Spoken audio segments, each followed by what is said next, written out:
Hey everybody, I'm John here with Dr. Edna. Glad to be here with my amazing wife to come back to you all bringing another installment of information of conversational topics. So we are Wealth and Wisdom that focuses on personal growth and leadership development. We provide coaching and consulting services to help individuals thrive and grow in the areas of oneself, as well as areas of being a spouse, being a parent, as a leader. And the leader. So today, as we talked about, we're gonna share with you some conversational topics. Yeah. Okay, very brief, high level, but just some conversational topics to invite you into some of the conversations that we have. And so we are calling this leadership and. Yeah. Dot dot dot. And so the fill in the blank today is leadership and communication. But we're going to talk about leadership and communication as parents. Communicating with our kids. So we have an 8-year-old and an 11-year-old. We've got two girls, Jessica Robin and Jordan Rose, and we are learning a lot. So we know that there are many of you out there who have been parents much longer than we have. So this is just our contribution to this experience as parents and as leaders, and how we engage with our girls. Yeah, because parenting is different now. It's totally different from when we were young. We were 8 and we were 11 a long time ago. We're in our 40s now. And so parenting, communicating with kids now, I'm a middle school principal. And so when I was in middle school, things were different. And we have a daughter who's 11 years old and she's in the 6th grade. So how I responded and how she's responding, or how our second grader is responding, is totally different where we were. So it's going to be vital that, we engage in these conversations with our kids. And so we hope that our conversation that we're sharing with you is going to be impactful to help you grow as well. Yeah.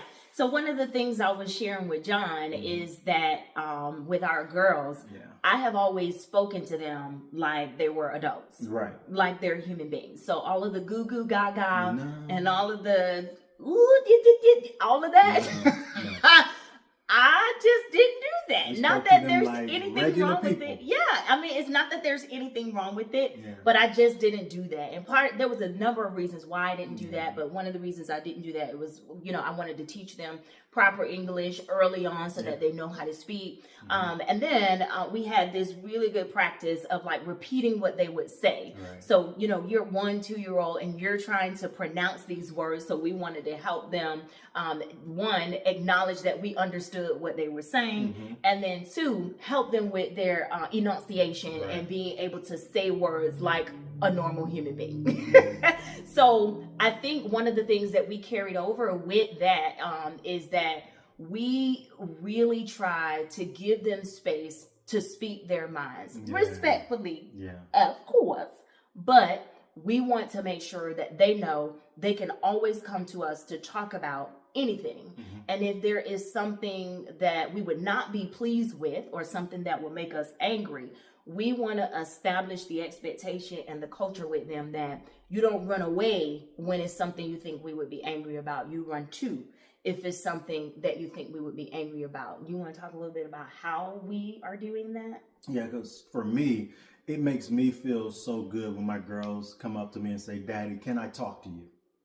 That's one of the most important things to me, because we've created a space and place for them to be seen, space and place for them to be heard, and for their thoughts and what their communication to be considered. And so I think that's going to be key when you are conversing and having conversations with your kids, just so that when situations come up, you're able to move in that space of communicating with you. So that starts with us leading our emotions, leading ourselves in the communication. So like, for instance, I had an instance to come up where my oldest child, my baby, 11 years old in the 6th grade, "Daddy, can I talk to you?" So, sure. "Can I tell you about my crush?" So in that moment, I had to lead my emotions. Yes, you did. I had to sit there and be calm, because that was the first time she had ever talked to me about a boyfriend or a person who she had a crush on. She doesn't have Not a boyfriend, Mm. but a person she had a crush on. And I say it's perfectly fine to have a crush because I told her, you ain't getting no boyfriend till you're married. You ain't getting no boyfriend till you're married. Now, in my head, I understand, but she knew Daddy's not ready for me, and I'm not ready to have a boyfriend yet. It's okay to like somebody. It's okay to have a crush, but you ain't getting no boyfriend till you're married. So, but for me, I had to lead my emotions. I had to lead my thoughts. I had to be present for her because I knew if I did not lead well in that moment, that probably would not be another conversation she'll have like that with me ever again. So I had to lead my emotions. I had to be open and understanding of what she's feeling and what she's talking about, and being able to just hear her and speak it out, and then we have a conversation from there. Yeah, and I think that's really key with how we try to engage with our girls is really honoring where they are in their lives and knowing that the things that are important to them, that we have to make those things important to us. So we were talking earlier and he was saying, of course we're thinking about bills and the school he has to run, and I'm an assistant vice president at the institution I'm at, and all of the, all of these things that we have to do.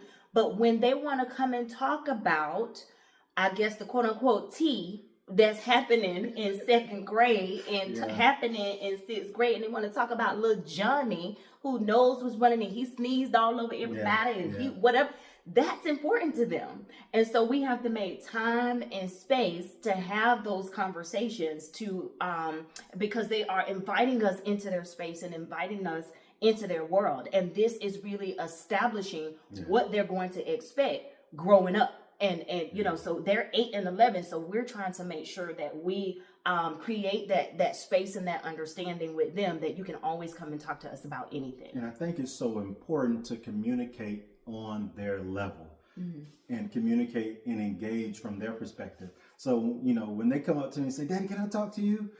Can I share the tea with you? And I have to get excited with them because they're coming to me. That's and good. So, I'll throw out that, what is it? Is it sweet tea or unsweet tea? No, it's sweet, Daddy. So I have to lean in. You don't teach gossip. Yes, we don't teach gossip. But it's creating an atmosphere and a space for them to communicate to us.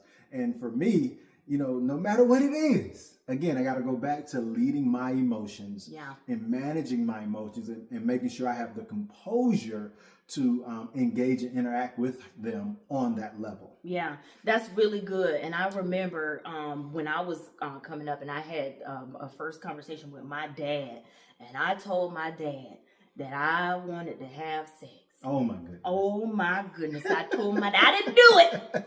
But my dad's response to me, he was so calm. I mean, I thought that he was I don't know what I thought he was gonna, but he was so calm. And he just said, that's normal. But let's talk about that, So, and my dad had this conversation with me, and I knew from that moment forward, I can tell my daddy anything. And I think that's what we try to do with our girls, is to make sure that no matter what it is, now you might know I'm going to be upset, and you might know mommy's going to be disappointed, and good and well I'm going to give you a lecture about this because we're going to talk about what the Lord said.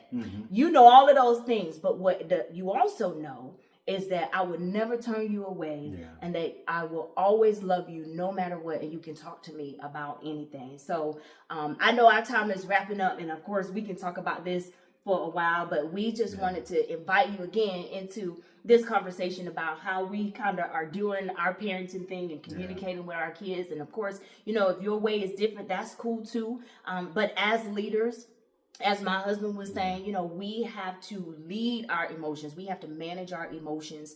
And we really have to make sure that we have strong communication lines, whether that's in our marriage, with our children, in our church, at our jobs, whoever. We have to make sure that we are cultivating environments where communication is solid, because that's really the only way that we're going to have strong relationships. Yeah. And as leaders, communication is key. Whether it's communicating with your child, communicating with your coworkers, or communicating with your team. I think that communication is vital to every aspect of leadership, even if it's communicating with your child. All right, so that's it from John and Dr. Edna with Wealth and Wisdom. Please join us on our website at wealthinwisdomlive.com or on Facebook or Instagram and social media at Wealth and Wisdom Live. If you have any questions, you want to reach out to us, you're welcome to do that at info@wealthandwisdomlive.com. And we hope that you'll continue to follow us on this journey as we are sharing conversational topics with you from leadership and ... Have a good one.